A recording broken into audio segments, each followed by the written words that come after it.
Hello, this is Dr. Yeh and Dr. Lowe, and we're going to give you a tour of the Eye Institute here at the Arizona College of Optometry.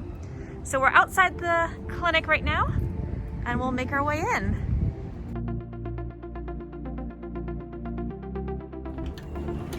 Okay, so this is our front lobby area of our clinic. Our optical. You guys won't be spending too much time in there.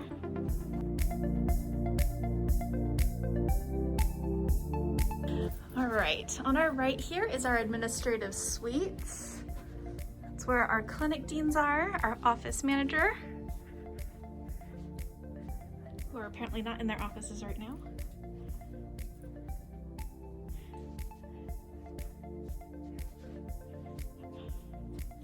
And we'll keep going since no one is here. So back over here, we have our fourth year rooms. So in our fourth year, all of our students have their own individual room. And then this is Vicky. She is our clinic manager. Say hi. Hi. Thank you. So this is our fourth year consultation room. So where our fourth years, hi Dr. Ramos, where our fourth years will come and talk to the attending doctors. Dr. Ramos is in our ABI VT pediatrics area. This is our procedure room where Dr. Fintelman, who is our corneal specialist, will do in-office procedures. So he'll do things like pterygium surgery, he'll do cross-linking here, he'll do lasers. IPL is also in there, that's a big one. But a lot of in-office procedures can be done here, and our residents are involved and they can watch all the procedures. These, like the cataract surgeries, the corneal surgeries, they will go to usually a surgical center. Those are not done in office, but the residents typically will shadow him over there as well. We have a little bit of a equipment suite down here. This instrument here is a topographer. Here is a very, very, very old topographer that we don't usually use too much. This is an eye trace. An eye trace is able to capture higher order aberration information. So we use it a lot in terms of refractive surgery, and also in terms of scleral lens patients, for example, might have problems with aberration, and this is something that we will use to explain their aberration and then potentially be able to fix their aberration using this information. This over here is our S-map. That is a scleral topographer, and that's going to help us design some scleral contact lenses, namely the latitude or the S-map. This is our IPL instrument. So our residents get an opportunity to do a lot of IPL in the dry eye clinic, or if they're when they're working with Dr. Fintelman. Not shadowing, shadowing is fourth years. When you're working with Dr. Fintelman. A lot of our surgical equipment is in these cubbies, but this is our downstairs. Oh, and that's a B scan. We also have a UBM. I think that's down there on the bottom there. So we have a UBM that will be able to identify things like ciliary body cysts or melanomas, also to help us see the position of an IOL in the eye. Bring this down. This is a LipiFlow unit that we will use on our dry eye patients, also dry eye clinic mainly. We have an Elman unit here, so if Dr. Fintelman needs to do anything with an Elman unit, you will be able to watch it, and we have one here. And then super important, we have our cross-linking unit from Avidro. So we do in-house cross-linking, and our residents have been pretty involved with that, not only helping with the procedure, but also seeing the patients for their pre-op and post-op.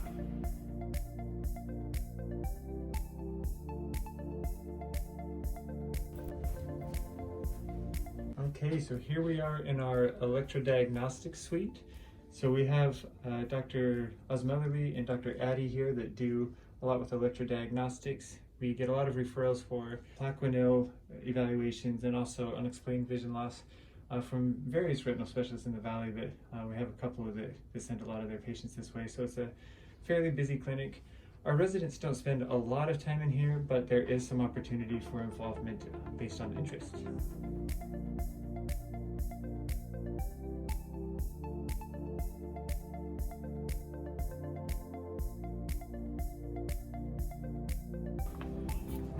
All right, we're on the second floor. So this is one of our anterior sag rooms up on the second floor. So we have a keratograph. So this really helps with the dry eye. It's also a topographer, but it's not as good of a topographer, but we use this a lot in our dry eye clinic. This over here is our Medmont topographer. We use this mainly for small, or not small, but younger kids. Probably closer to orthokeratology, and Dr. Fentleman used this instrument for some of his surgical stuff too. This is our other anterior segment room. So this instrument here in the corner, this is a confocal microscope. So a confocal microscope is used to help identify if a patient has things like acanthamoeba or fungal keratitis. So yes, in school you're taught, oh my gosh, you would almost never see this. We do see fungal and acanthamoeba here because we are a big referral center for confocal microscopy. So the corneal specialists in the valley refer their suspected corneal ulcers here for us to image. And then this over here is our pentacam. So this is actually a Pentacam AXL. So not only is it a corneal tomographer, but it will also measure axial length. So it will do calculations for cataract surgery and other things.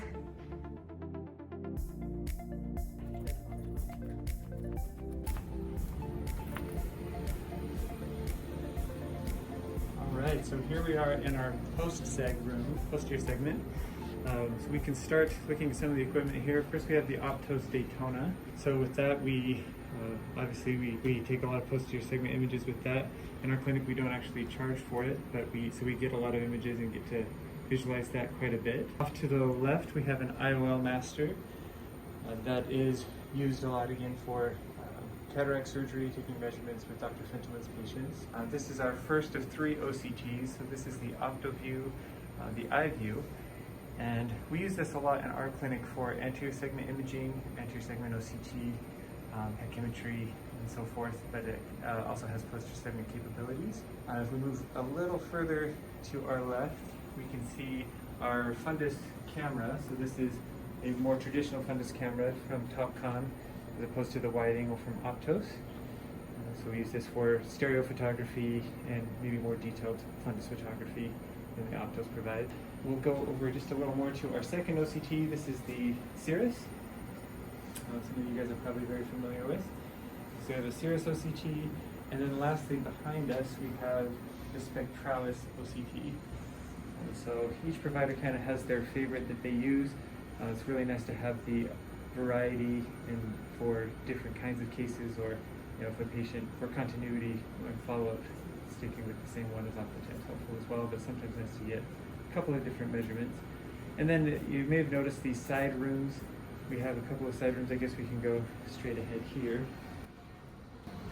So here we have our visual fields. This is the HFA3. So these are the newest model. We've got them about a year ago. So this can do some of the newer scans, such as the 24-2C, C to faster. Also has the liquid crystal trial lens and everything. So it's a nice update to our clinic. We have 2 of these, and they communicate with each other. So whichever one is available is what can be used.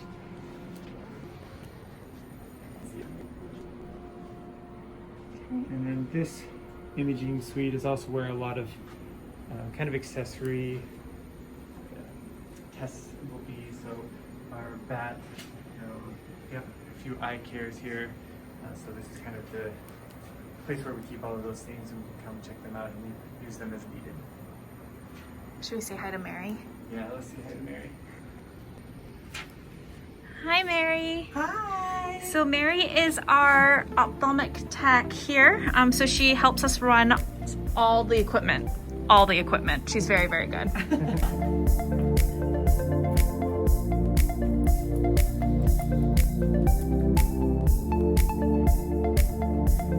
All right, so this is our prosthetics room over here. So we do make prosthetic eyes. This is Tyson. He is our work study student in here. It looks like they are actually cooking an eye right now. And so we'll polish prosthetic eyes. We'll create prosthetic eyes. You can, oh, thank you. You can see that we have some sample prosthetic eyes here. These are our brown eyes. And then we have one, they might have our, oh no, we do have our blue eyes here right now. Hopefully you guys have been able to see a prosthetic patient. If not, we have a ton of prosthetic patients here. So we will grind down on some prosthetics to make them fit better. This is where we use to polish the prosthetics and make them nice and shiny and comfortable for our patients. Our cooking station for our prosthetics. And then this is where we mix the chemicals to create the actual mold itself that we will base the shape on. And then on the other side, sorry Tyson. Oh, I didn't mean to chase you. Okay, so on this side we have some soft prosthetics, or they're different tinted colored contact lenses. We have a contact lens here for a patient potentially with like rod cone dystrophy. If they have irreversible double vision that they can't fix surgically or anything, we have an occluder pupil. This is a Cantor Nissl project or contact lens. You can see it is a printed contact lens there. It has a little bit more detail.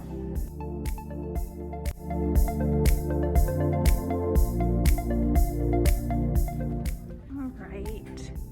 And this over here is Donna. So Donna is our contact lens technician. So for the contact lens resident, you'll be working a lot with Donna. Donna will be helping a lot with communicating with patients, scheduling patients. You want to talk about what you do? Well, I'm in charge of ordering all soft lenses for the clinic. I also take care of, once the specialty lenses come in for the doctors, I take care of all that to get them ready for their dispenses. And I have a whole lot more, but I would just bore you. And it's not always a party in here, although I guess we could make it. It's Donna's birthday, so that's why it's decorated in here.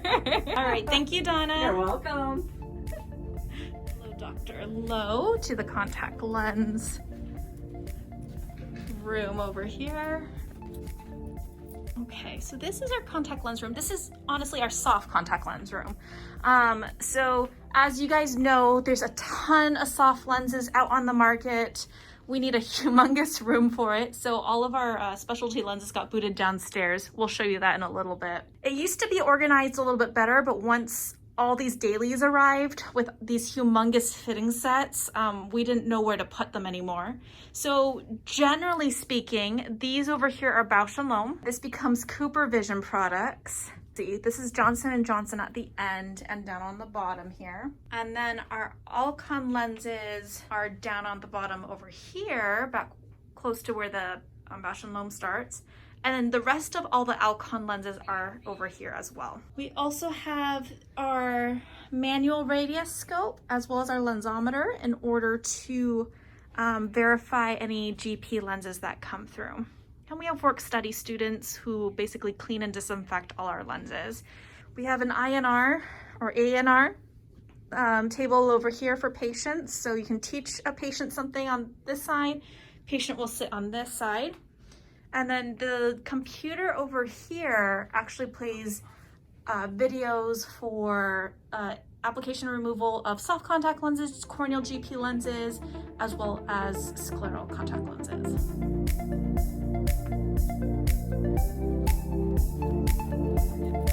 That's Dr. Hum. So this is one of our exam lanes. Yes, so pretty standard. I don't have anything booted up, but you can see the black monitor on the wall. Through a mirrored system would be where visual acuities would be taken.